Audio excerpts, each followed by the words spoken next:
1975 жылы шыққан Георгий Данелияның Афония фильмінде бір кейіпкер былай дейді: Борщев дейді, мен бір жерден оқыдым, қылмыскерлер мен кісі өлтірушілер қауіпті емес, қауіпті адамдар ол үнсіз отыратын адамдар, себебі солардың үнсіз келісімімен әлемдегі барлық қылмыс орын алып жатыр дейді. Сол сияқты қазіргі болып жатқан жағдайды білесіңдер. Түсіну үшін политик болудың қажеті жоқ.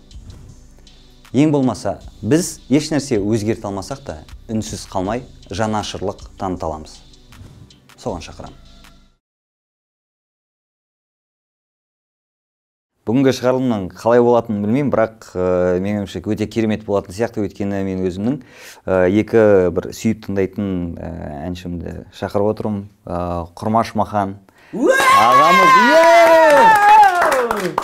Сізді көрмегелі қанша болды? 2-3 жылдай болды ғой деймін көрмегелі. Біз соңғы рет өнер академиясының жатақханасында көріп қалдық қой сізді. Қысқа бір коридор бар ғой сол жердегі. Лифт жанында көріп қалып. Содан бері көрмедік. Батырды қаңтардағы оқиғалардан кейін көрдік. Батыр. Сол кездер көрдік па соңғы рет? Иә, содан кейін көрген жоқпыз. Сөйтіп әңгімелесеміз.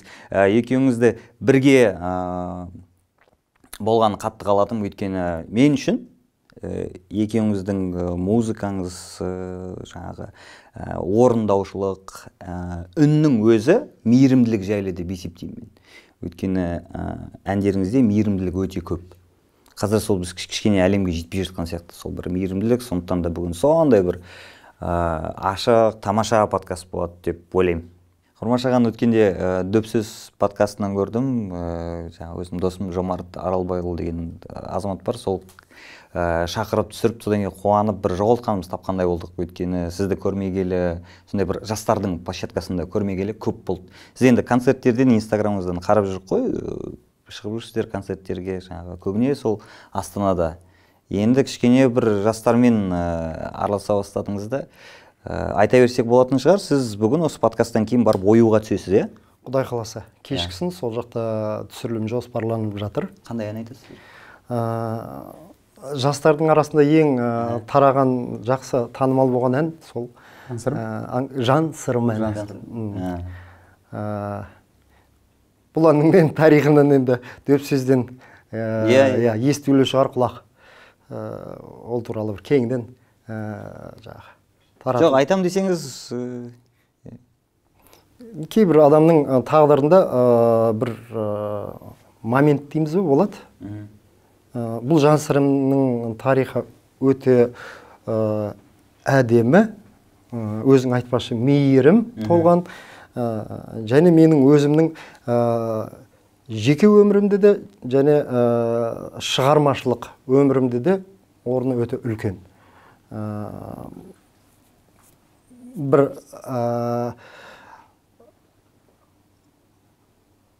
жоғарыдан жаратушының өзі бір адамға бір адамды жолықтырады. Ол жай емес, кез келген кездесу жай емес.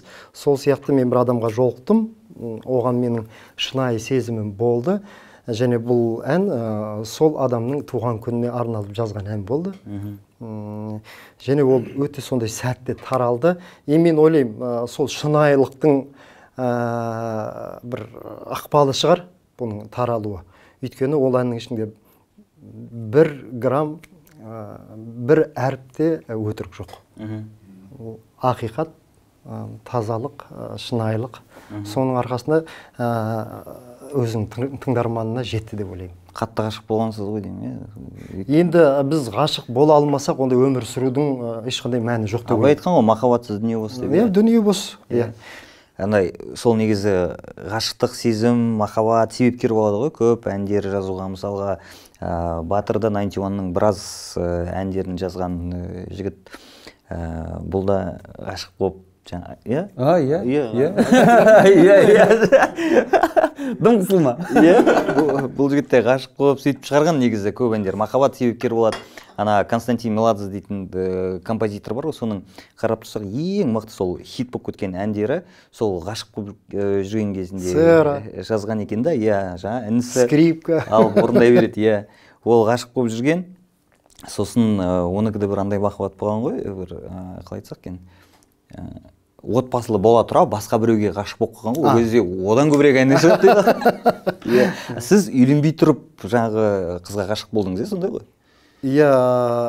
Кейін не болды оның тағдыры? Мен сіздің сұхбаттарыңыздың барлығын қарап шықтым. Сіз осыдан 8 жыл бұрын ол туралы айтпадыңыз, 5 жыл бұрын айтпадыңыз. Білмеймін, мүмкін бір сұхбаттарды айтқан шығарсыз, интернетте жоқ сұхбаттарда. Бірақ мен соны таба алмадым, сол қыздың тағдыры жайлы, екеуіңіздің тағдырыңыз жайлы. Бұл жерде ешқандай бір ыңғайлы бұл жайлы өзіңізге. Ыңғайлы болмаса үйге барғасын. Проблема жоқ. Жай ғана мен айта кететін нәрсе, мен оның кім екенін, ол қай жерде жүргенін, ол туралы ақпарат айтпаймын. Мен жай ғана өзімнің басынан өткен нәрсе, оның ешқандай құпиялық, ешқандай бір несі жоқ. Ол болған нәрсе, және ол өте шынайы болған нәрсе. Екеуміз 5 жыл жүрдік. Сол 5 жылдың ішіндегі мен өзіме, қалай айтсам, я позволил себе только взять ее за ручки дегендей ғой. Бала кезден мен Бальзактың, Гюгоның, одан әрі балалық шақта, мысалы, орыс әдебиетіндегі орыс ертегілерін оқып, балалар жазушылары Марк Твен, Жюль Верн, солардың кітабын оқып, мысалы, Дюманың кітаптарын оқып, олардың барлығының жазғаны адамның жан дүниесінің тазалығы. Біреуге кіршіктей сезіміне, оның адами қасиетіне нұқсан келтірмеу. Кіршіктей болса да нұқсан келтірмеу, біреуге қиянат жасамау да, мысалы. Менің түсінігімдегі махаббат, ол қызды жаңағы бір түрі үшін емес, немесе оның бір мінезі үшін емес, мысалы, оның жаңағы әлеуметтік жағдай үшін емес, жай ғана оның жан дүниесі үшін оны бағалау және сонымен қанағаттану. Яғни некеге тұрмайынша деп. Біз сол кейін некеге тұрған жоқпыз, өйткені оның бір себептері болды. Мен ол қызға сөз салдым, бірақ кейбір белгілі, мен үшін көпшілікке белгісіз бір себептермен ол неке сол кей болмады, ол қыз бас тартты. Содан кейін барып мен басқа кісіге үйлендім, ол кісі басқа кісіге тұрмысқа шықты. Бірақ одан кейін жаңа махаббат қалай келді? То есть в плане того, что сізде сол махаббатта аяқталған соң сол 2000 жыл мен үйлендім. Сол 2000 жылға дейінгі менің шынайы махаббатымның тарихы әлі жалғасып келе жатыр. Осы жақында ғана. Бүгін енді сіздердің бағдарламаларыңызға бір жаңалық ретінде айтсам болады. Мысалы, дөп сөзді айтып кеттім ғой. Армандаймын адам болып жаралған соң ең бірінші менің репертуарымда пайда болған ән, ол да соғысқа арналған. Ол басқа композитор, басқа ақынның әні өлеңі болса да, бірақ мен орындауымда, мен жаңағы соавтор ретінде, бірінші орындаушы ретінде мен соғысқа арнадым. Одан кейін Жан сырым Оғыздың туған күніне арналды. Одан кейін кездесу мен қоштасу, тіпті соның тарихы, екеуміз бір сәл бір түсініспей, бір-екі айдай сөйлеспей жүрген кезде мен марқұм Құдайберген Қазыбеков ағамыздың үйіне барып тұрып, Бағлан Омаровтың әні ғой. Сол Бағланға алып бардым мен. Құдайберген аға, енді бұның мәтіні қалай болады, тақырыбы қалай болады деген біз осындай келіспей қалдық, осындай қазір бізде ауыз түйістіріп отыр деймін. Онда осылай деп сөзін жазып берді. Ол әнде сол қызға арналған. Одан кейін 2000-да мен үйленіп кеттім, ол қыз тұрмысқа шықты 8 айдан кейін. 2005-те ол қыз менің түсіме кіретті. Менде кәдімгі сағыныш күні бойы өз-өзіме келе алмай жүріп. Аяғына дейін тыңдаңдар. Бұл жерде ешқандай қауіп жоқ. Түнгі 3-терде сол сезімнің ықпалымен аңсарым әні дүниеге келеді. Оны Назира Бердал деген қарындасыма тапсырыс беріп сөзін жазамды, мысалы. Ол 4-ші ән ба? Олардың арасында тағы бір орысша ән бар. Оралхан Сәдуақасов деген керемет музыкант бар, осы Алматыда тұрады өзі. Бас-гитарист, консерватория бітірген. Сол кісінің бір әніне мен «Остров любви» деген өзім өлең жазған. Және оны талай жерде орындағам. Ол да соғысқа арналған, бірақ енді ол көп таралған жоқ. Өйткені менің тыңдарманым, менің репертуарым басым бөлігі қазақша болғаннан кейін, ол әнді енді мен кейде қосам, кейде қоспаймын. Және аңсарым шықты да, мысалы 5 ән. Жаңағы остров любиді қоспағанда. Енді осы уақытқа дейін мысалы 2006-та шықты ма аңсарым? Қазір 2021-дің желтоқсанында мен соның 6-шы әнін жаздым. Ол әннің аты «Ұнайды» болып аталады. Былтыр осы Алматыға жазда келдім. Сол кезде бір Инстаграмнан бір танысымның, досымның парақшасынан бір өлеңді көріп қалдым. Ана өлеңді оқыған кезде кәдімгі өздерің айтпақшы шоковый состояние болды. Мен туралы жазылған сияқты болып сондай қабылдадым. Содан көп ұзамай бір 3-4 күннен кейін ба бір керемет тыныштық, ауылды жерде түннің ортасы, түнгі 1:30-да елдің бәрі ұйықтап отыр. Кәдімгі ешқандай техниканың ештеңенің дыбысы жоқ, тек қана жаңағы табиғаттың дыбысы, жануарлардың жаңағы үргені, мөңірегені. Түн ортасында отырып, соған ән жаздым. Сол әнді осы желтоқсанда жазып бітіріп шығардым. Енді өзімнің ойымша ол ән өте сәтті шықты. Ол әнді бірақ жазып алып, әлі жарыққа шығара алмай отырмын. Құдай қаласа шығады. Мен кішкене Құрмаш ағаның өмірінде скандал қосайыншы десең. Чөтем қалай болатыр десең. Қалай сонда сіз бұның бәрі жаңағы бір қыздың артынан кеткен әндер ма? Иә? Мен айтып отырмын, ол махаббат, ол сезім өте шынайы болды. Сол шынайы махаббатты, сол шынайы сезімді ешкімге зияны тимеген, олардың кейіпкеріне де ешқандай зияны тимеген сезімді мен әлі суреттеудемін. Суретші ретінде. Ал әйел ретінде жеңгеміздің реакциясы қалай мысалы осы әңгімеге? Менің ең бірінші тыңдарманым менің әйелім. Және ол өте қуанды бұл әнді естігенде. Ол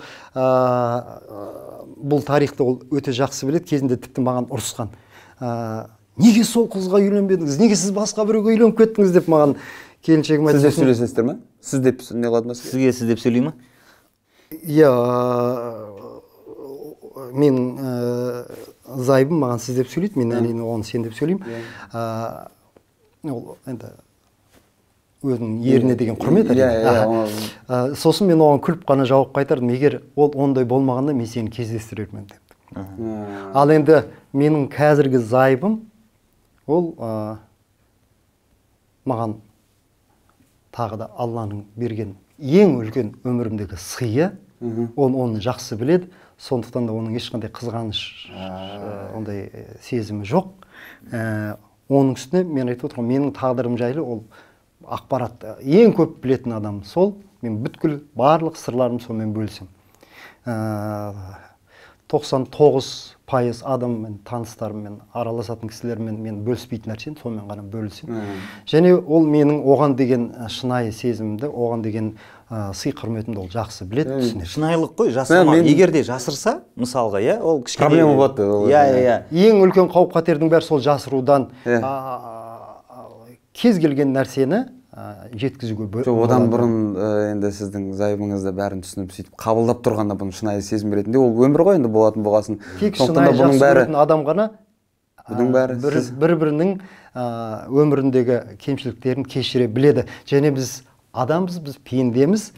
Пенде кемшіліксіз, қателіксіз өмір сүре алмайды. Бұл кәдімгі қағида. Кемшіліксіз адам болмаған жоқ болмайды да. Демек, бір-бірінің кемшіліктерін кешірген адам ғана бір-біріне нағыз дос, нағыз жар бола алады.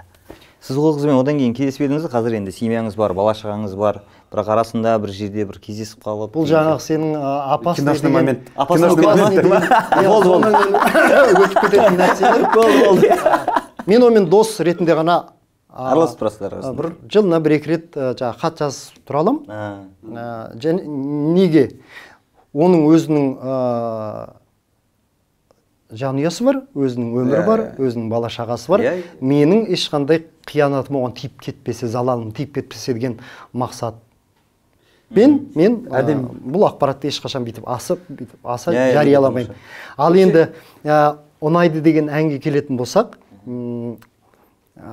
ол туралы айтсам болады ма? Иә. Мысалы, мен сол үшін шақырдық. Аузымыз ашылып тыңдап отыра береміз. Мен бүгін аға, мен бүгін мына жерде соведущий ретінде просто да. Мен алдын баяғыда мен Нұржанға айтып қойғам, мен көп сөйлеуден қорқам, мен көп сөйлемеймін, мен жай тыңдаушымын жақсы деп. Поэтому Құрмаш Маханов келеді деді, мен давай деп. Негізі өмірде мен өте қарапайым адаммын, тіпті көшеге не болса соны киім қылып, білінбей, мен ешкім танымай жүрсе екен деген, мен елдің бәрі маған ұрсады, мен таныстарым, менің өнердегі достарым маған ұрсады. Сен Құрмаш, сен шамадан тыс қарапайымсың. Өнердегі кісі өзін былай ұстау керек деп айтады. Ол да дұрыс шығар енді. Онда сөздің астында бір астары бар шығар, оның да бір несі бар шығар. Бірақ мен шыны керек, мен де қарапайым адам, мен де бала шағам бар, мен де неше түрлі жағы сондарда жүрем, базарларда жүрем, магазиндерде жүрем. Сол кезде мені танып жатады, мен жай ғана ұялып, танып жатса ризалығымды білдіріп жүре беретін адам. Сондай білінбей жүргенді жақсы көремін да. Мейлі. Жақсы көзқарас деп ойлаймын. Иә. Бізді ерекшелендіретін біздің өзіміздің әңгімемізден кейін, біздің араласуымыздан кейінгі қалдыратын әсер. Асадық дейді ғой, ең басты мақсат сол. Өзіңнен біреуге не қалдырып кеттің, сол. Мені волновать ететін тек сол ғана нәрсе. Енді ұнайдыға көшейік.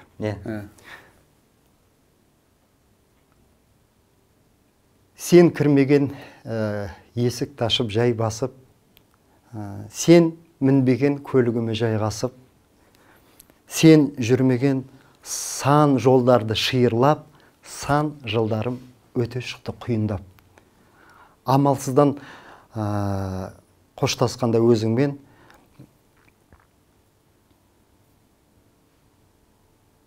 өмір тоқтап қалғандай болып сезілген деп алады да, кейінгі бір шумақтардың бірін мен қайырмаға таңдадым, өйткені ол қайырмаға кәдімгі идеально келіп тұрды да.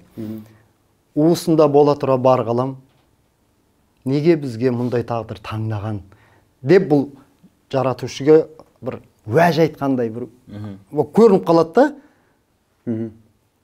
Уысында бола тұра бар ғалам, неге бізге мұндай тағдыр таңдаған деп алады да. Деп, бірақ мен жазғырмаймын Құдайды дейді да. Сосын бір ар жағында тағы бір сөз бар. Мен оны бірінші шумақтан кейін, бірінші қайырмадан кейін оны айтпаймын. Сұрақ белгісі қалдырып кетемін да, многоточие екінші куплетке көшіп кетемін.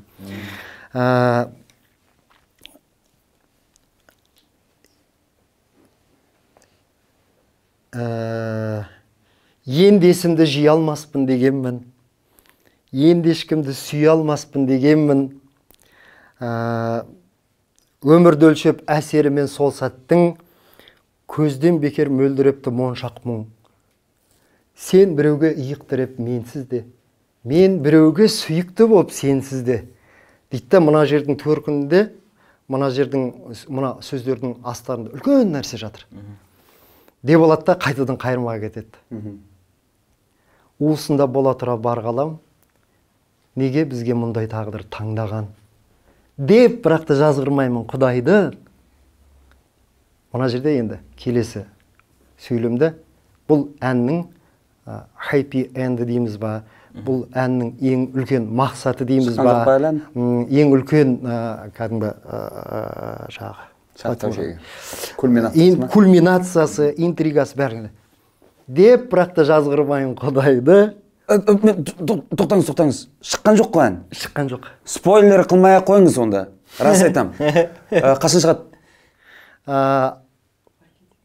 Енді мен оның жағы маркетологтарым. Тез шығады. Примерно 1-2 айдың ішінде шығарам деп отыр Құрмаш аға, сондықтан бүкіл Apple, жаңағыда iTunes, Яндекс бәріне платформаларға саласыз қой. Бірінші соларға салып, сосын барып шығарам деп отырмын. Соларға бірден салыңыздар, бірден обложка жасап, бірден алып шығарсаңыздар. Спойлер етпей қойыңыз, мен де қызық қалдым мен. Айтпақшы, сен білесің бе? Тыңдағым келмей жатыр, әлі шықпайынша. Мен сіздерге бір қызық әңгіме айтып берейін да. Мен қазір бір нәрсе айтып жіберейін. Құрмаш ағаның әндерін қазір барлық платформалардан таба аласың. Алдында осыдан жоқ еді, бір 2-3 ай бұрын. Жақында пайда болды. Мен осы 2-3 күн бұрын көріп қалдым да, кәдімгідей, о дедім, Құрмаш аға үйге интернет қостырыпты ғой деп қалдым. Бұл Жомарттың септігімен мен өзіммен танысып, сол жақтағы балалар көмектеседі ме? Сол жақтағы балалар көмектесіп, қазір мен сияқты динозаврды жаңағы өздерің айтқандай порталға кіре бастадым. Сол порталдан құдай қаласа бұл әнде шығады. Дұрыс болды, әйтпесе өте дұрыс тоқтаттың сен меніңше. Дұрыс. Әйтпесе маған керек қойға сізде. Менің бөлі әпкем бар да, Калима деген. Сол маған қалжыңдап ұрсатын бар. Құрмаш, сен ашық ауызсың. Аузың гүлдейді, аузыңды жапсаң тағы бір жерің гүлдейді деген сияқты. Осындай, осы гүлдеу туралы, интрига туралы бір кішігірім әңгіме айтып кетейін, бұл артықтығы болмас, бұл да енді маған байланысты нәрсе. Осыдан бір 13-14 жыл бұрын Серік Абашшақ деген бір керемет журналист бар. Ол кісімен мен 89-дан бері таныспын. Дәл осылай айтып кеткен Серік Абашшақ ба? Ұят болмасын. Ұят болмасын. Ол кісі менен 10 жастай, 8-9 жастай менен үлкендігі бар, бірақ екеуміз бір жағынан бауыр сияқты аға дос. 89-да мен мектеп бітіріп қалаға, Тараз қаласына оқуға түскен кезде ол кісі мені ең бірінші рет телевидениеға шақырып, мен қазір сол жерде гитарамен ән айтқам.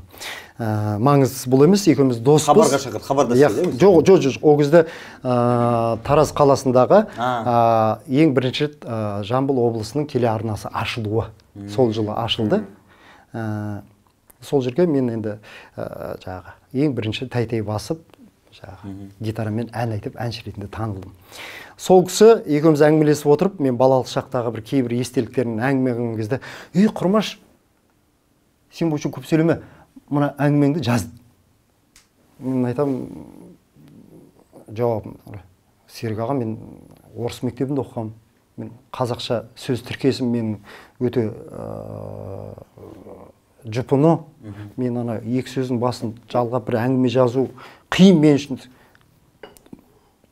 Ештеңе білмеймін, маған жаңа қалай айтып бердің, солай жазсаң болды деп. Сол кісі осы 13-14 жыл бұрын осы әңгімені айтты. Одан кейін менің өмірімдегі шығармашылық тандемде Мұрат Исжан деген жігіт бар, ол да журналист. Ол жігітті осыдан бір 7-8 жыл бұрын Құрмашаға сездім осы. Оған да бір әңгімелерімді айтып берген кезде бір керемет әңгіме айтып бересіз, соны жазсаңызшы. Мен оны жазамаймын, редактор деп жүрген кезде сіз уақыт жоғалтып аласыз, жазыңыз деді. Осыдан бір 2-3 жыл бұрын Серік ағамыз тағы да маған ескертті. Құрмаш, мен саған жаз деп едім ғой, қанша жыл болды сен? Жаз. Сонымен алдымда есімде қазіргі президентіміз Қасым-Жомарт Кемелұлының сайлау ертең болады деген күні кешке сағат 6-ларда отырып жаздым, компьютерге отырдым, ортқа. Сонымен таңғы 6-ның қалай болып қалғанын білмеймін, әңгіме жазу қызық екен негізі. Сол әңгіме жазып мен инста парақшама қоя бастадым. Сол инста парақшамда енді менің балалық өмірімнің шынайы әңгімелер, мемуар деп айтсақ та болатын шығар. Бір әңгіме бар, Мыстан кемпір деген. Сол Мыстан кемпір жайлы, мысалы енді өзімнің парақшамда әңгімелерімді жарнамалаймын ғой, соны таныстарыма айтамын. Сендерді де қазір сол интриговать етеміз. Өмірінде шын өз көзіммен Мыстан кемпір көрген адамды білесіңдер ме? Жоқ. Ну, вообще по факту ма, жоқ? Ну, по факту. Мүмкін емес нәрсе ғой да. Бірақ ондай адам бар, алдарыңда отыр. Мыстан кемпірді өз көзімен көрген адам. Мыстан кемпір кәдімгі Мыстан ретінде. Сіз білесіз бе оның Мыстан кемпір екен? Енді бұл сұраққа жауап бермеймін. Ол үшін менің инста парақшама кіріп,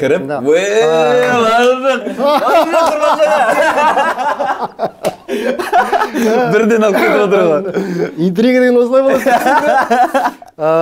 Немесе жай ғана хэштег латынмен Құрмаш Мақхан естеліктері деген басып қалсаңдар ішінде әдем рубрика да. Соның ішінде Мыстан кемпір деген. Шынымен болған жағдай өте қызық. Мен де сіз түсінем, әңгіме жазудан неден өте қатты қиналамын мен кәдімгідей.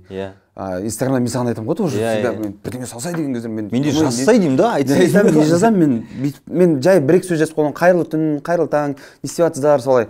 Сосын бір уақытта бастадым, жай мен бір түсімді көріп, түсімде обычный түс қана жүріп қоятын түстер болады ғой. Мен дәретханаға барып оянып кететін түс. Вот сондай түсті жазамын да, жай күлкі қылып, потом бүйтіп нелер кетіп жатыр, да, блин, вроде нормально воспринимается, а потом күнде бүйтіп әйтеуір жазып бастадым, бір какой-то бір ой болса, оның өзі кішкене бүйтіп босатады екен адамды бүйтіп. Ол керемет талпыныс.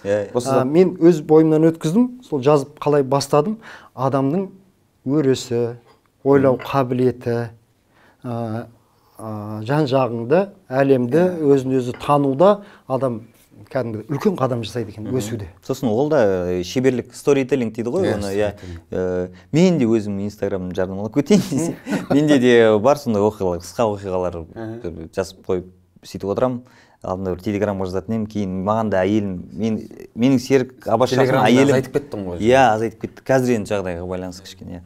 Сол әйелім айтады, жазса деген сияқты. Өйткені өмірде негізі айтатын нәрселер өте көп. Соны ұстап қалмай, жібере беру керек сияқты, өйткені кейін ұмытылып та кетеді. Қазір бұл жерде чемпионат мира по интригам болайын деп тұрмын. Мен тағы сендер интрига өтетейін ба десең да.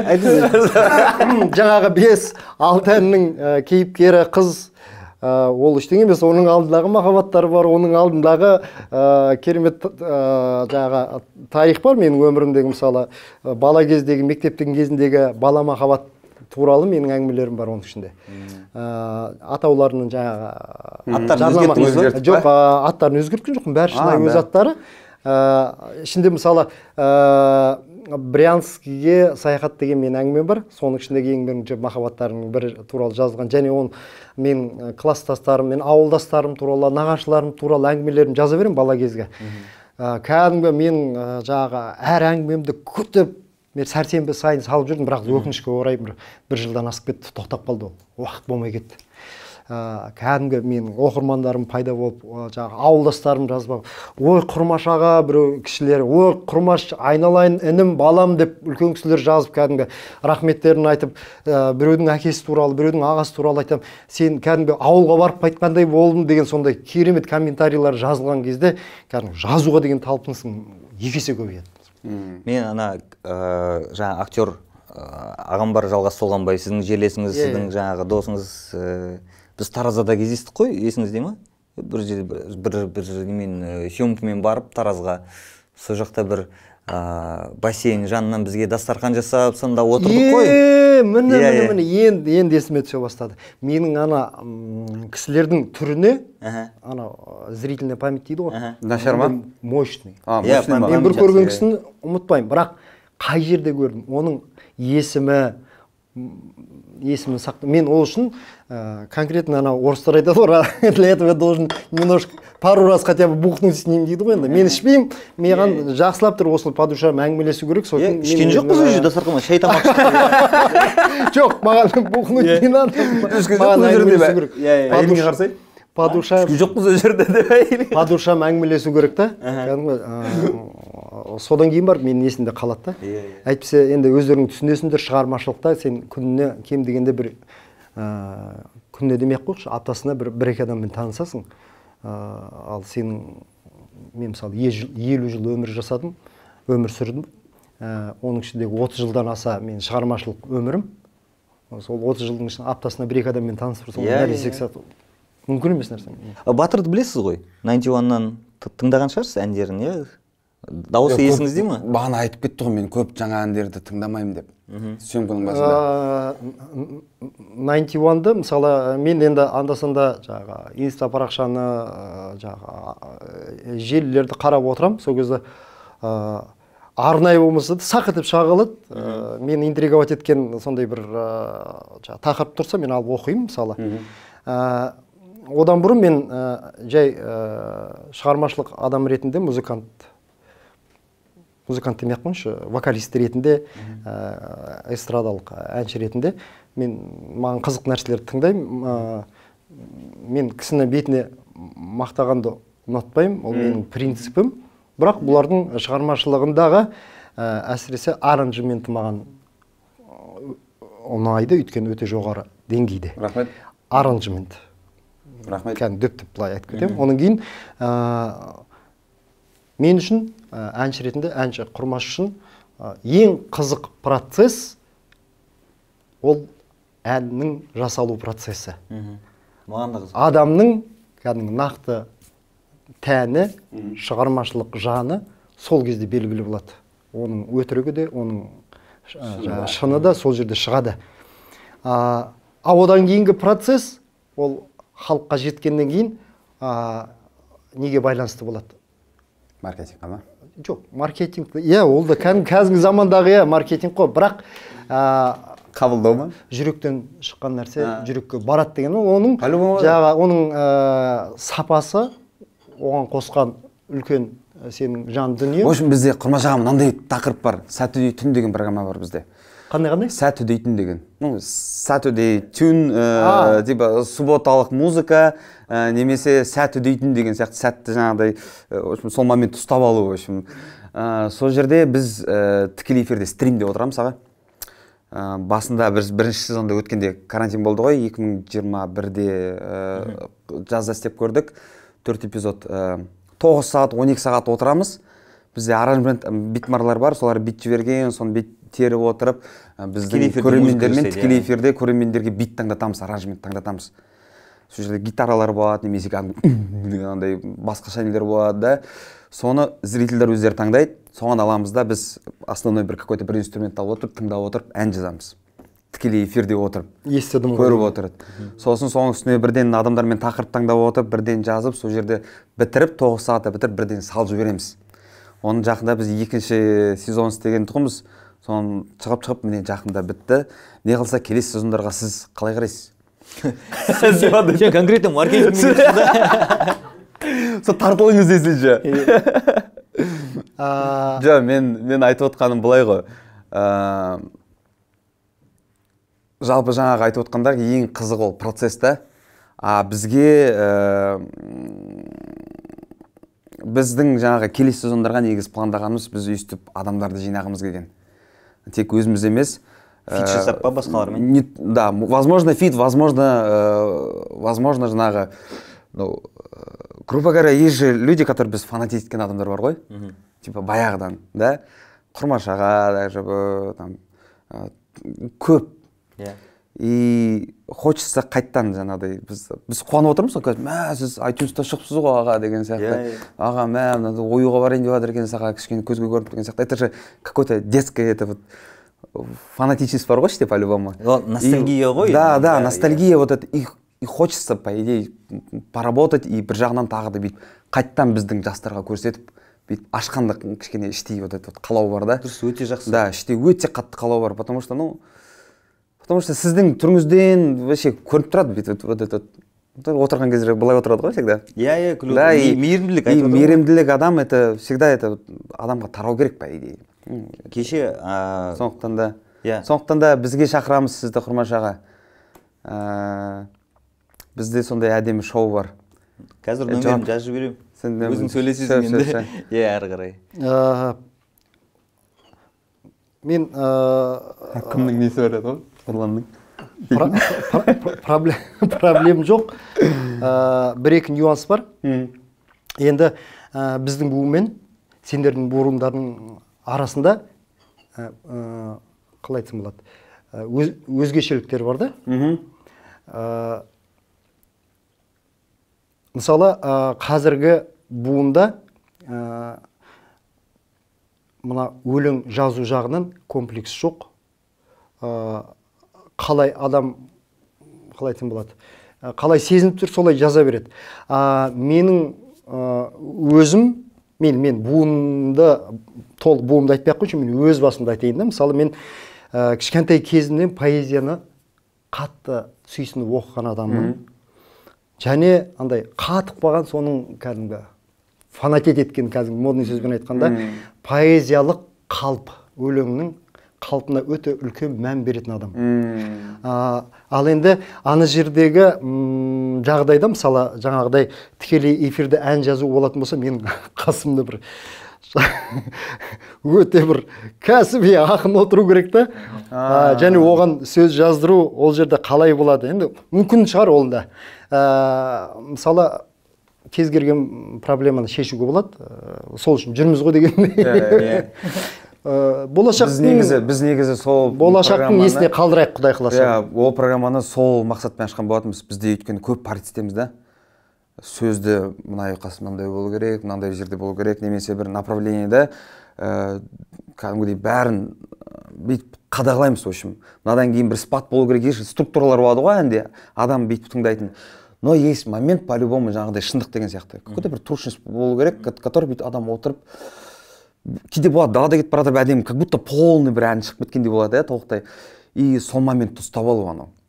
Сол моментті ұстап, адамдарда бәрімізде қандай шығады, бірден сол жерде отырып, бірден шығарып, ешқандай жаңағыдай, қалай зона комфортадан шығып, іштен қазір не шықты, оны жаңағыдай дұрыс қабылдамай қалу мүмкін дегеннен қорқыныштан арылайын деп соны істеген болатынбыз. Это такой алаң ғой, шығармашылық алаң. Негізі еш нәрсе болмаса да сіз барып балдарға қолдау көрсеткеніңіздің өзі бұларға үлкен көмек болады, не болады. Үйге шақырып отқаным ғой бейт. Келіп кетіңіз деген сияқты. Мен айта кетейін, біз Құрмашаған әндерін тыңдап өстік қой, жаңа сөзге байланысты. Бір әнінде бір жеңіл-желпі сөз жоқ. Әр әннің егер бай текстін алып қарайтын болсаң, өте жансырым. Өте тамаша. Жансырым менің шығармашылығымдағы жалғыз ән. Оның өлеңі менің ойымнан шықпады. Сол кезде шықпаған. Және ол кәдімгі рекордсмен менің әндерім ішінде. Мен әнді 1 жыл, кейбір әндер 3 жыл жазылған кез болды. Жансырымның сіз басқа да вариантын жаздыңыз ба, текстін өзгертіп? Бірақ атта да жазылған ән. Неге? Өйткені туған күн жақындап қалды. Ол Таразға баруым керек, үлгеріп. Және сол туған күнде сол әнді орындап беруім керек деген мақсат болды да. Сейфуллиннің әні ғой. Сейфуллиннің әні, және оның өзінің сөзі бар етін. Сол мәтіні бар етін. Сол мәтінмен орындай салдым да. Менің шығармашылығымдағы, менің творчествомдағы, репертуарымдағы әндердің ішіндегі жалғыз ән, кәдімгі қалай айтсам болады, поэзиялық тұрғысынан өте сынға егер алатын болса, өте үлкен сынға ұшырайтын өлеңдердің бірі. Сондықтан да бұл жерде қалай айтсам болады, әдемі сияқты. Көбісі маған айтады, Құрмаш, сіз ағымға қарсы қарай неге жүзесіз, құлаққа әбден сіңіп қалды ғой, не ғой дейді.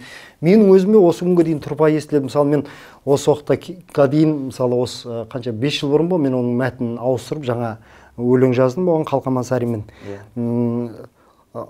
Әр орындаған сайын мен қара терге түсемін да.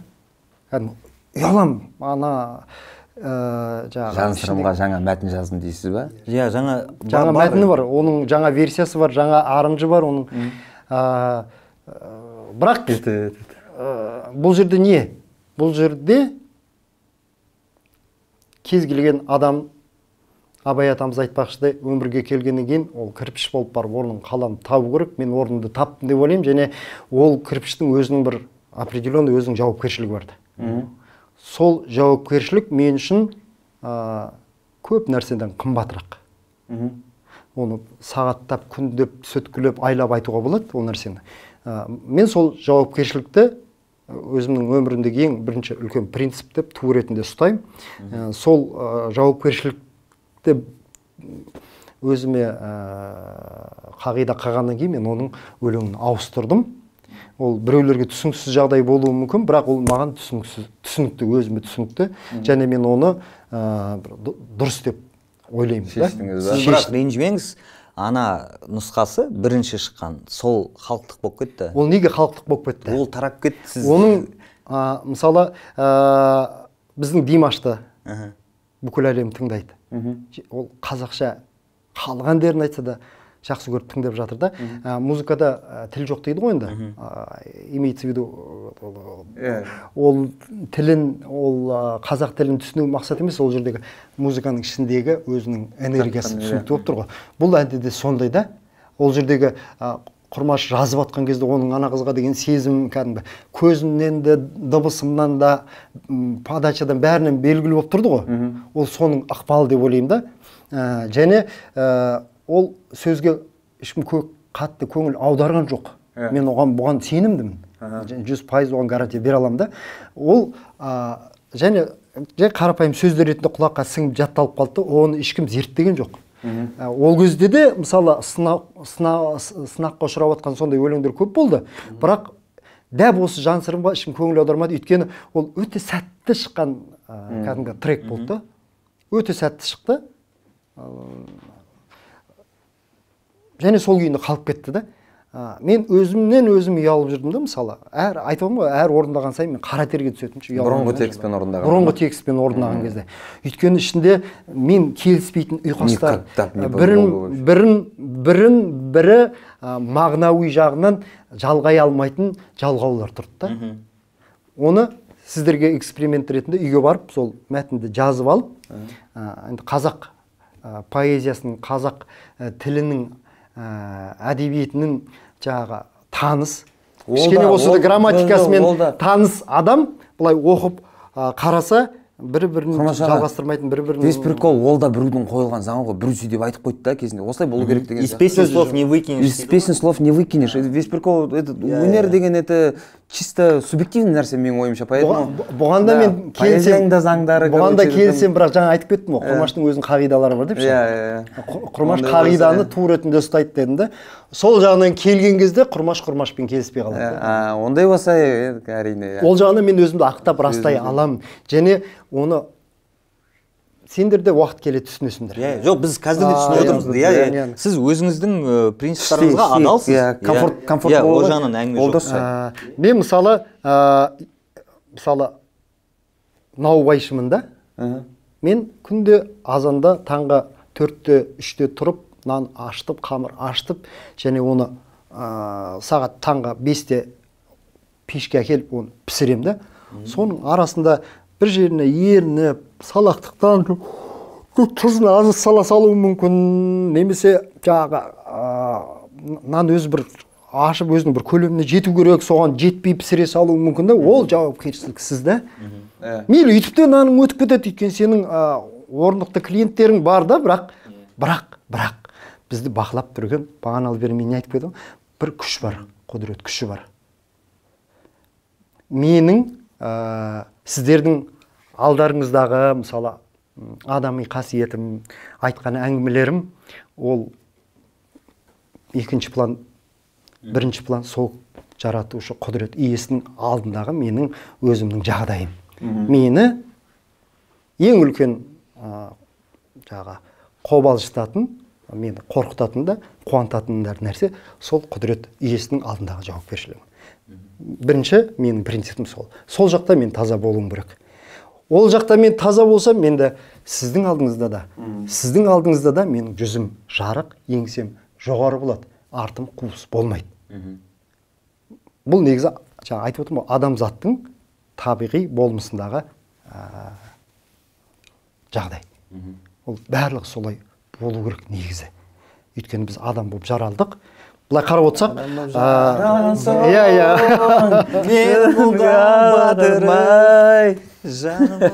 біз келеміз дүниеге, бала боламыз, өсеміз, ата-анамызды мәңгілікке шығарып саламыз, біз ұрпақ таратамыз, біз өсеміз, біздің ұрпағымыз бізді шығарып салады. Осылай, осы процесске бүйтіп өмірімізді қысқартып қана бүйтіп нақты қарайтын болсақ, біздің киген киіміміз, біздің кәсібіміз, біздің істеп жатқан әрекеттеріміз, біздің тұрып жатқан үйіміз, біздің мінген көлігіміздің ешқандай мәні, қалай айтсам болады, не то что құнсыз, ол бір актуалды болмай қалады да. Бұл жерде бір нәрсе актуалды. Біз қандай ұрпақ тараттық, және оған қандай ақпарат бердік, ол мына өмірдегі неше түрлі құбылмалы саяси, социалды ақпаратты, құбылмалы нәрсеге біз оны дайындай алдық па? Яғни оның ілімі, оның интеллекті, оның имани білімі біздің жауапкершілігіміз сол. Менің ұрпағымды ертең қиын да, ішінде шыжығы да, қызығы да, мол өміріне мен соны дайындап кетуім керек. Міне, бірінші жауапкершілік адамның құдірет күшінің иесінің алдындағы бірінші жауапкершілік осы. Менің түсінігімше. Мен осыны жазсам, мен бақыттымын. Мүмкін мен өмір бойы, мысалы, бір қарапайым ғана бір вагонның ішінде өмір сүруім мүмкін де, бірақ мен В общем, жан сырым деген ненің түпкі миссиясы аяқталды деп отырсыз ғой өйстіп. Жоқ. Бұл жерде одан да үлкен ауқымды нәрсе айтылып жатыр. Менің мақсатым, менің ұрпағымды өмірге дайындап кету. Мен 12 жасында әкем дүние салды. Мен есімде 6 жасында менің әке-шешем қайтыс болып кетсе, өмірден өтіп кетсе, мен не істеймін, қалай өмір сүремін деген менде қорқыныштар болатын да. Білмеймін, мен сондай ойға ерте келдім да, мысалы. Сондай нәрселерді уайымдап жүретінмін. Өсе келе ол ақиқатты тану мақсатындағы адамның ойлау қабілеті екен да, мен түсінген. Енді мен өзімнің ұрпағымда соған дайын болу керек. Неше түрлі жағдайға, айтып отырмын ғой, саяси, социалды, табиғи барлық нәрсеге дайын болу. Адам қуанышта да, қорқынышта да, сынақта да бір қалыпты болуы ол мақсат. Сондай бір қалыпты жағдайда тұра алатындай мен ұрпағыма ақпарат, тәрбие беріп кетсем, онда мен өзімнің функциямды, бұл өмірге келудегі функциямды мен орындадым деп сенемін. Енді соның ішіне ананың барлығы көп жағы не ретінде келеді. Олар өте көп. Оның ішінде кәсіби араласу. Я думаю, Құрмаш аға, мен ойлаймын, сіз баяғыдан бері 2000 жылдардан бастап өнер жолын өйстіп бастаған, сіз осы жолыңызбен біраз адамды жарық беріп тастадыңыз. Бұл немен қалай тек қана өзіңіздің ұрпаққа емес, тікелей бүкіл біздің жастарға, мен үшін, менің де тағы достарым үшін, Нұржан үшін біраз өзіңіздің энергетикаңыз арқылы, әндеріңіздің жарықтығы арқылы сол энергетикте үлкен жоғарғы частотадағы сондай толқын беріп тастадыңыз. Соның арқасында біз сізді тыңдап өстік. Осындай жастар отырмыз деген сияқты ғой. Сондықтан сіз жаңағыдай сөзін өзгертіп, өзіңізбен өзіңіз келісімге келіп үф деп отырсаңыз, біз қуаныштымыз. Бірақ біздікі ана вариант проблема жоқ. Ол жерде де шынайылық бар. Ол жерде асығыстық болды, бірақ шынайылық. Бұл тағдыр сөйтіп істеп тұр ғой, сіз соны шығарсын деп сол. 5 минут үзіліс істеп жүреміз. 5 минут үзіліс істеп жүрейік, темекі тартып алайық, содан кейін жалғастырамыз. Қалай жігіттер ұнап отыр ма? Күшті болады. Жақсы. Мылжыңда отыра берейік. Былай ғой, мен басында айттым ғой, жаңағы екеуіңіз мен үшін жаңағы мейірімділіктің, сондай махаббаттың, сүйіспеншіліктің бір несі ретінде, символ ретінде бірге отырғандарыңызға әлі қуанып отырмын. Байқасаңыз, просто отырмын, демалып отырмын, қарап, жақта әңгімеде екінші жүргізуші Батыр бүгін. Батырда да сондай бір мейірімділік, доброта дейді ғой, өте көп. Өткенде мынау қаңтардағы оқиғалар кезінде эпицентрде болып қалды. Батыр үйінің астында банк бар еді, соны өртеп, бұл шығып, жаңа халықпен бірге өртті өздері өшірді. Пожарный жоқ, полиция жоқ. Қала бос қалған. Сөйтіп кәдімгідей май күйе болып, жаңағы халық сол жердегі иістен уланып қалмасын, өртеніп кетпесін деп жүріп сөйтіп біраз адамдар құтқарған. Айтсам, болған нәрсе ғой. Содан кейін біз де үйде отырдық қорқып, бірақ біздің үй жақ тып-тыныш болды. Ойдан өтірік бір нәрселер жазғым келді, бірақ енді ештеңе болған жоқ. Енді тыныш болған жақсы ғой. Сөйтіп Батырға хабарласып, бұл жаңағы оқиғадан кейін кішкене қорқып отыр, сөйтіп үйінен алып кетіп, екеуміз барып кофе ішіп, кішкене сөйтіп әңгімелесіп, әйтеуір бірімізді кішкене қолдап қойдық, енді бәрі жақсы болады деп әйтеуір. Қазір енді жақсы ғой, енді тынышталды бәрі. Просто айтып кетейін деп жатқаным ғой, жаңағыден. Сол мейірімділік сіздің әніңізде өте көп. Мен болады ғой бір жаңағы өмірде бір қиыншылықтар, бір проблемалар болады ғой. Мен солардан қашатын кезде сол бұрынғы өзімнің бозбала кезіме барғым келеді. Ол кезде ешқандай тревога жоқ, уайым, қайғы жоқ, өмір алда, үміт деген мынандай. Ештеңеден қорықпайсың. Сол кездер жаңағы, енді қазір ностальгия, жаңа секс дейді ғой, жақсы сатылатын нәрсе, қазір ностальгия өйткені бәрінде сондай үрей, қауіп болғаннан кейін сол бір тыныш кезге барғысы келеді. Мен де сондай, білмеймін, енді көбісінде сондай деп ойлаймын. Сөйтіп, мен сіздің әніңізді тыңдаймын. Жаңа платформаларда пайда болғанына қуанып жатқан себебім, сіздің әніңізді штук-штуктап ютубтан іздеп қойып отыратынмын. бір светофор болған кезде барып ауыстырып тағы екінші әнін қосып деген сияқты сөйтіп жүретінбіз. Сіз негізгі сіздің миссияңыз әлі біткен жоқ. Сіз әлі легендасыз. Бүгін кешке оюға барасыз. Кеше оюдың балалары осында болған. Нұрлан Сабуров кеше өнер көрсетті бізде. Соны түсіруге келген. Солардан сұрап жатырмын ғой, ертең сендер Құрмаш Маханды түсіресіңдер ғой деп. Я, оказывается, есть такая легенда, мы не знали, мы слышали, кайф, анау-мынау. Қалаң балалар ғой. Білмейді да. Сіздер енді тауып жатыр да. Жомарт Айзатоллаға айтқанда, Айзатолла да жаңағы өзенді ашқан жігіт. Жомарт қайтып жатыр дейді, рахмет деп, біз білмеппіз деп. Негізі сондай білмейтіндер өте көп. Соларға сіздің миссияңыз әлі біткен жоқ негізі. Мен айтқым келіп тұрғаны. Ертең оюдан кейін осы асфальт өскен біраз қазақ көреді сізді. Осындай ән. Так, где-то слышал деген сияқтылар шығады. 100%. Иә. Сондықтан осы из того сериала дейтін, да, который тракторист махаббаты, это из того, да, это елым, да. Анау иканың 30-дан асып барамын дегенде де болды ғой. Оның алдында ғана зомби бар ғой. Менің от души енді тоқтай алмай күлдім біраз енді. 10 минуттай, 15 минуттай күлдім. Ана фильмді көр, ой, сен хит болып жатсың, көр деп маған достарым, таныстарым айтады да.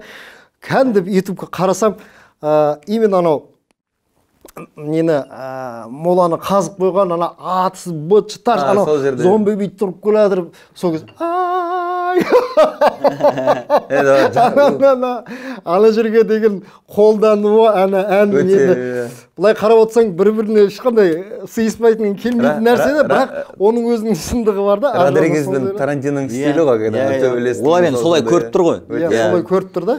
Сіздің келіспеуіңіз мүмкін көп нәрсеге. Текст бойынша, мысалға жаңа 91 туралы айтып жатқанда да кішкене бір деп қалдыңыз, ішіңізден бір ұнамайтын жерлері бар шығар. Сіз легендасыз, сіздің айтуға құқығыңыз бар негізі. Иә, мынау ұнамайды десеңіз, Батыр ол сында қабылдай біледі, иә, ол өзі де ести алмай қойдың ғой бағандан бері отырып сондықтан. Иә. Егер де жаңағы бірге бір нәрсе істеп көретін болсаңыздар, сіздің миссияңыз әрі қарай да жалғасатын еді. Мейірімділікті, жарықты сыйлау халыққа. Мен өзімді өте мейірімді адам деп есептеймін, өйткені мен сіздің музыкаңызды тыңдап өстім. Сол кездегі әндерді еске алатын болсақ, мысалға, соның барлығы не ғой, сол бір махаббат, сүйіспеншілік өте бір жарық қой, тақырыбы жарық. Солай болды да, сол әрі қарай жалғасса деген ой. Сондықтан да сіздің егерде бір... Мен соңында жаңағыдай жаңалықтар естіп отырмыз ғой, оюға барасыз деп, жаңағыдай Айзатоллармен өзенмен біраз жаңағыдай коннект деген байланысты. Сол негіз өте жақсы деп ойлаймын аға. Тоқтатпағаныңыз негіз күшті болушы еді. Қазірде көп нелерге желіде шығып тұрған. Именно осы подкаст бар, жаңағыдай лайф әртүрлі бізде жаңағыдай лайф әртүрлі программалар бар. Ою сияқты жаңағыдай жаңа альбом жазғаннан кейін бірден салып тастау жаңағыдай платформаларға. Бұның бәрі өте қатты рөл ойнайды. Сізді біз сияқты немесе бізден де кішкентай жастар естуіне. Иә. Ал естуіне және де сіздің айтар сөзіңізді, айтар миссияңызды оларға жеткізуге. Ал біздің де бір түпкі мақсатымыздың бірі сол үлкен буынмен байланыс алу. Себебі бұл тоқтамайтын нәрсе ғой, бағанда әңгімелесіп отырдық қой. Әкемен бала сияқты ғой. Қазақша айтқанда ортасындағы көпір салу. Бұл да біздің түпкі мақсаттарымыздың бірі, кәдімгідей біз айтқан нәрсені үлкендер мен ата-анамыз немесе ағаларымыз түсінсе екен, олардың айтқан нәрсесін біз итақта түсінеміз, как бы. Сондай тақырып қой. Сондықтан да біз біздің үйдің есігі әрдайым сізге ашық. Сол танысқанымызға қуаныштымыз. Біздің жаңағы айтқымыз келіп отқан нәрсе, қазір енді жастар басқа. Кезінде сіздерге де айтқанша жастар басқа. Сіздің жаңағы... Мен нағашы әжем, мен кішкентай кезінде айтып отыратын. Астағфиралла, ақыр заманның балалары деп айтып отыратын. Біз де қазір өзіміздің балаларымызға қарап, солар ақыр заманның балалары деп. Иә, қазір мысалға сол біздің кезіміздегі ойбай, мына ақыр заманның балалары дегендермен жылап көрсететін болдық қой. Иә, ойбай, осы дұрыс екен ғой деп. Неге бұны айтып отырмын? Енді сіздің пікіріңіз басқа, жастардың пікірі басқа. Жастар кішкене қазір қалай айтсам екен, проще к себе относится дейді ғой, қандай бір қатты загондары жоқ, көп нәрсені қатты уайымдамай, жаңа сіз айтқандай проблема бар ма, шешеді соны. Сосын жаңағы ұрандары, орысша айтқанда слабоумие и отвага дейді ғой, алға қарай баса береді, қатты не істемей. Жаңағы сіздер түгіл біздің өзіміз мың ойланып, әрбір толғанып жүргенде олар алады жасай береді. Сондай жастармен сізде бір байланыс болса, сіз өзіңіздің жолыңызды көрсетсеңіз, оларды да тыңдап деген сияқты мен уже күшті дүниелер шығады. Соған келатыр. Соған келатір. Аған жаймен көндіріп жатыр. Ес жабылдыр. Келісімін алғанша ашпаймыз. Қазақша айтқанда тәуекел ғой. Тәуекел эксперимент жасаудан қашпау, жасай беру. Әрине бұл дұрыс. Мен келісемін. Ода тұрған ештеңе жоқ. Сол арқылы сіздің TikTok ұрмаға сізде?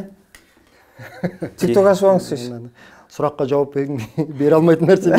Жай ғана күліп қоя саламын. TikTok деген не десе, білесіз ғой? Жоқ, TikTok білемін ғой, просто TikTok қазір самый бір өшіріп әйтеуір. TikTok деген қазір жүріп жатқан платформа, ең күшті платформа сол. Әннің де қозғалысы сол жерде қазір. Әннің таралуы қатты немесе қатты таралмауы сол TikTokқа зависит, потому что балаларыңыз TikTokта отыратын шығар бәрі. Сол, поэтому там мүмкін ол да балаларым отыратын шығар TikTokта. Бірақ енді жаңағы айттым ғой, 8 жасар ұлым бар, одан кейін 5 жасар ұлым бар, сосын 1,5 жасар ұлым бар. Енді олар әлі TikTokқа өскен жоқ, әлі жеткен жоқ. Там 13 жастан ба? Ол жағынан енді керек нәрсесін алу үшін мен оларға кішкене шектеулерді қоям. Енді андай анайы түрде емес, бірақ шектеулер. Бірақ YouTube-тан неден әйтеуір кей кезде болады, TikTok-тағы дүниелерді көріп отырады оларда. Көстет. Мен сендерге нормально слышно.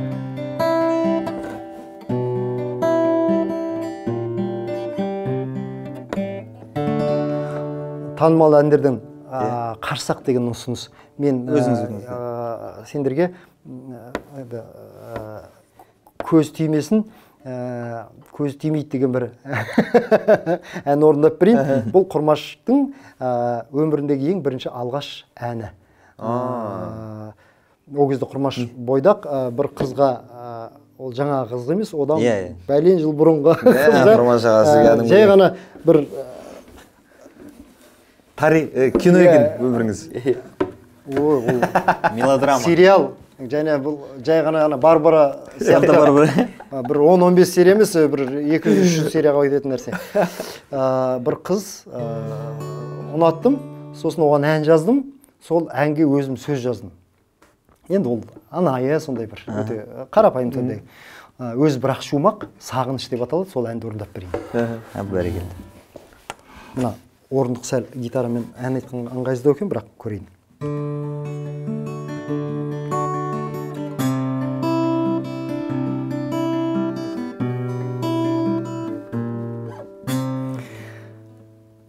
Осы әнімді арнаймын жаным саған, махаббатым, қуанышым армаған. Әнімдегі сағыныштың қанатын, түсімде де, өңімде де қағамын.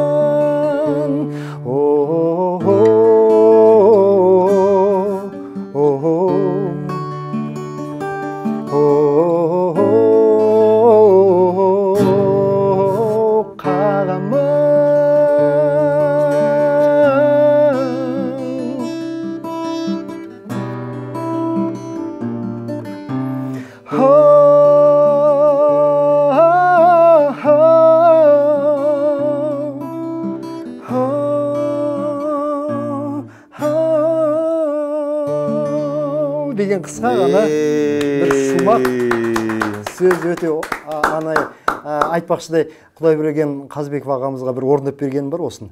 Ол кісі айтқан, мен мынаған өлең жазып берейін де мынау керемет ән ғой деп. Ол кезде мен өзімнің әнімді ән емес, мен жай әшейін бір балабақшасының деңгейіндегі ән деп жүрген кезім ғой. Өйткені менің ұстазым Бағлан Омаров керемет композитор, сол кісінің әндеріне ғашық болып, кәдімгі махаббатқа мас болып жүрген кезім ғой, шығармашылықтағы махаббатына. Сөйтіп сол күй қалып кетті бұл ән. Сол күй өлеңін де жаздырмадым, шығармадым. Егер Батыр екеуміз қосылып оқыған трек жазсақ та болады. Болды ғой. Қалай енді ренжімейсіздер ме осы әнмен тәмамдасақ? Керемет. Сіз осында кірмейді, сәл жақынырақ отырсаңыз. Енді жақындайын, иә. Светтен қашып кеттіңіз, иә.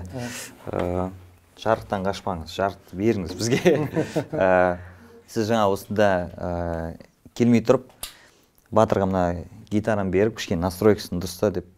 Өйткені бұл осы біздің клубта жататын гитара. Сен мен алдап жүрсің ғой, мен ойнайды деп айтқан жоқсың ғой сен. Жоқ, алдағанда сол ғой бір дворды отқанда ештеңе қылмайды. Дворды отқандай ма, ештеңе қылмайды ма? Иә.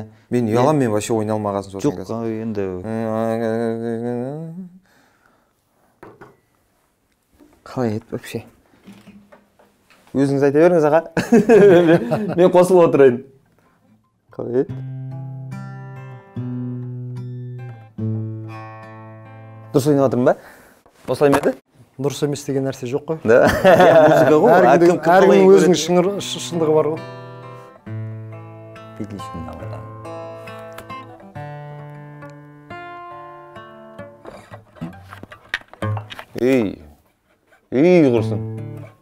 Құрсын кәз.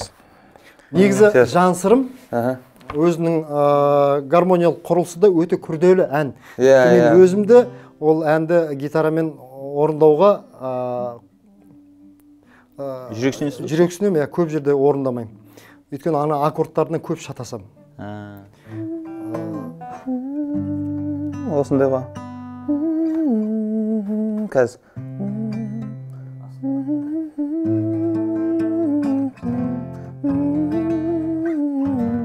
Қалай еді құрсын? Әкел. Сөйтіңізші. Вот осы. Политика ғой нужна. Ойластырып болғанға драматургия ғой. Сізді.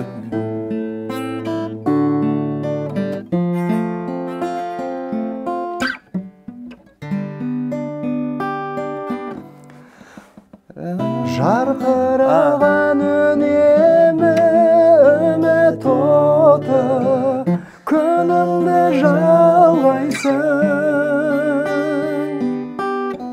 Сән көркіңді өргенде елжер етіп, баурап мен алғайсың.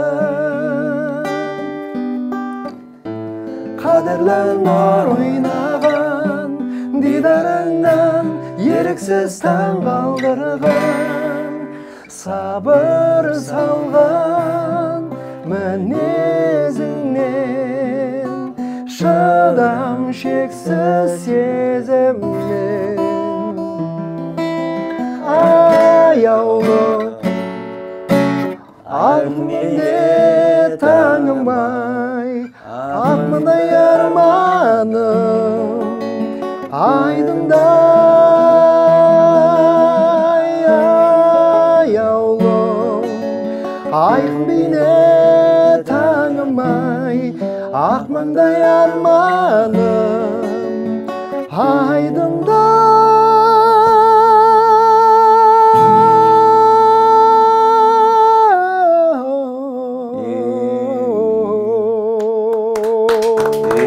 Легенда! Дым қара терге түскен жоқсыз.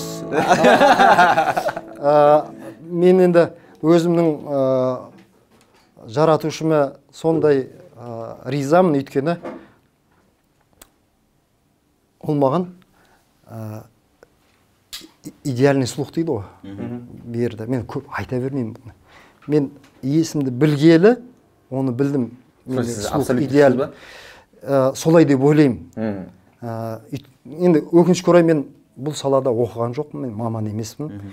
Мен бұған практика ретінде жүзінде келдім, өкінішке орай оқымадым. Білмеймін, оның өзінде себебі бар шығар. Көп менің достарым консерватория бітіргенден, докторантура бітірген достарым маған айтады: Құрмаш, сіз қайта өкінбеңіз оған, оны солай керек болды дейді да. Мүмкін ол білім сізге мүмкін кедергі жасайтын бет дейді да. Мен ойлаймын, егер мен оны оқысам, мен одан да бір керемет кәдімгі классикалық опералар, мюзиклдар жазар едім деген іште әттеген айлар болады ғой енді. Бірақ айтады, бұл да қайырлысы деп. Мен оған да келсем. Бірақ тіпті оркестрдің ішіндегі, мен мысалы 6-7 жасында оркестрді тыңдайсың, мысалы эстрада симфониялық, мысалы классикалық дүниелер ойнап жатады, сол кезде инструменттердің бәрін естіп тұратын. Және мысалы біреулер ән айтып жатса, оның кішкентай мельчайший жаңағы фальштарын, жаңағы нестроевичтерін бәрін естіп тұратын. Бірақ оның не екенін түсінбейтінмін. Кей кезде мысалы біреулер болады ғой, жаңағы сұлуғы жоқ біреулер ән айтып тұрса, мен ол жерден безетімін. Өйткені жаңа отырдыңыз ғой мен айтқан кезде. Жоқ, енді бұл жерде ондай нәрсе емес қой. Бұл жерде мысалы үлкен кәдімгі кәсіби деңгейде концерттер болып жатады, сол кезде болады ондай нәрселер кетеді. Иә, болып қояды. Оның екі түрі бар. Біреусі ол керісінше кәдімгі ләззат береді, кайф болады. Ана нестроевич көріп тұрсың, ол ана жерде тірдей, ол оправданный нәрсе.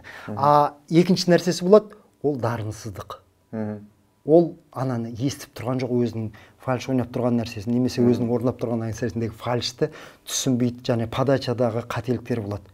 Осы болмаса болды. Мынау біріншісі, мысалы, ағаттықтар болады. Кей кез келген музыканттар, кәдімгі әлемдік деңгейдің музыканттарының өзі арасында бір кикс фальш беріп қойды. Ол керісінше кайф болады да. Мысалы, мен бір 98 жылы Славян базарында жүрген кезде Меладзаның концертінде болдым. Мен оның репертуарын 100% жатқа білетін кезім. Мен өзім конкурсқа бардым. Ол концерт беріп отырмын, мен 4-ші қатарда отырмын. Бірінші 5 әнді қиналып зорға айтып шықты. Өйткені бэндпен тірдей жанды дауыста беріп жатыр. 4-ші әнде мүлдем кикс кетіп қалды да. Неге фальцетқа барған кезде петушок кетіп қалды. Сондағы маған Меладзаның ең ұнаған нәрсесі, ана жерде шынайылық қой. Кикс кетті сразу артын деді да. Халыққа түсіндірді. Менен де кетеді ондай нәрсе. Сосын мен ол концертті біткеннен кейін, оның арасында тағы бір қызық нәрсе бар. Қазір ұмыттырмай сұраңдаршы, мен айтып беремін соны. Концерт біткеннен кейін қонақ үйіме келдім. Енді ол машинамен келеді, мен жаяу келем. Сөйтсем ол қонақ үйге келіп, жай ғана қарапайым футболкамен, немен жоғарыдан мойнында орамалы бар, терін сүріп түсіп келатыр екен. Мен барға келіп кофе келіп отырғанымен сол еді, ол да қасыма келіп отырды. Енді менің қасымда андай адам, қалай мен әңгімелеспеймін деп, сонымен әңгіме айтып екеуміз сөйлесіп кеттік, екеуміз ғана сол жерде отырмыз. Сосын айттым, первые 5 песен что-то вам с трудом удалось десем. Да это обычное явление, всегда так. Я не верю, когда кто-то без фальша начинает концерт. Это нормальное явление. И ол да маған үлкен бір керемет күшті ақпарат болды да, әйтпесе бәрін идеально болу. Бірақ енді көп жерде мен өзіме фальш жіберуге, менің табиғатым, менің жылдар бойы жинаған нәрсем маған мені бір кәдімгі қадағалап тұратын сияқты. Фальш жібере алмаймын көп жерде. Көп адам келіп маған айтып жатады, о, Құрмаш, сен ән айның өзі, вообще фальш жібермейсің ғой, ана мұны деп бір керемет сияқты көреді. Ол менің кереметтігім емес, ол маған жоғарғы құдірет иесінің берген кішкентай бағы. Мен сізде біраз шынықтыңыз, енді оны... Әрине, ол өтірік емес, шынықтым, неғылдым. Баяғыдан бері камераны айтып... Жоғарыдан берілген нәрсе да, көп адамдарға ол жоғарыдан берілмейді да. Олар еңбек арқылы жетеді да. Бір жағында беріліп, оны еңбек қылмауы да мүмкін да ол адамдар. Мен сондай адамдардың алдында бас иемді, мысалы, маған Құдай беріп қойған, оларға бермеген ғой, олар еңбекпен жетеді да.